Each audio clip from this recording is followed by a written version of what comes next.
Selam dostlar, ben dizi dedektifiniz. Nasılsınız bakalım, iyi misiniz? Umarım haliniz, keyfiniz yerindedir. Ben Mücahane Sığmazam heyecan dolu bir bölümü geride bıraktı. Peki bundan sonra ne olacak? Bu hafta bölüm sonrası fragman neden çıkmadı? Cezayir ve Erman Barka Savaşı'nda neler göreceğiz? Hepimizin en çok merak ettiği konu olan Ben Mücahane Sığmazam yeni sezona gidecek mi? Bu soruların cevaplarını konuşacağız. Sohbetimize başlamadan önce kanala abone olmayı ve like atmayı unutmayın. Hazırsanız başlıyoruz.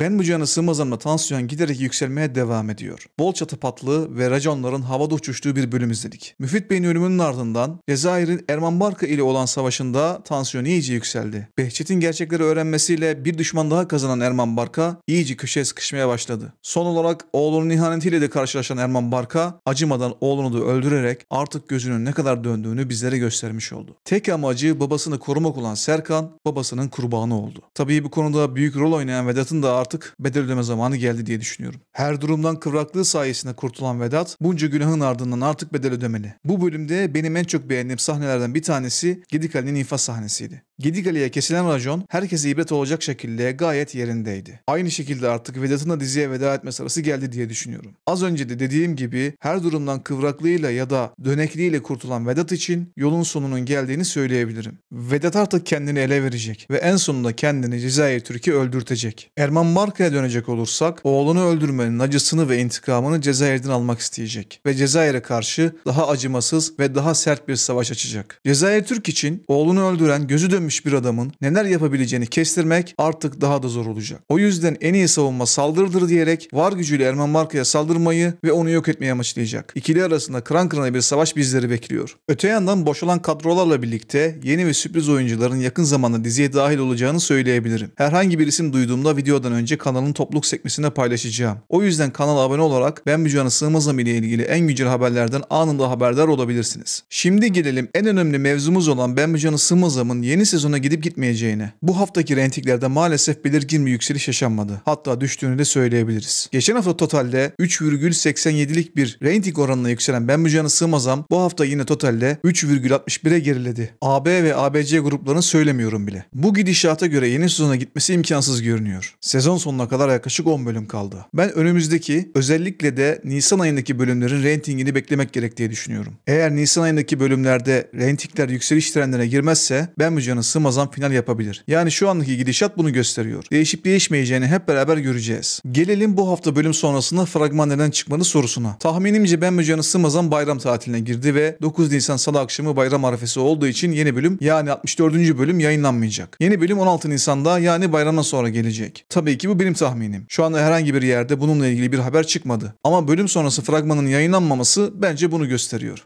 Evet dostlar, şimdilik söyleyeceklerim bu kadar. Sizler de düşüncelerinizi yorum bölümüne yazarsınız. Bana destek olmak için kanala abone olmayı ve like atmayı unutmayın. Bir sonraki videomuzda görüşene kadar kendinize iyi bakın.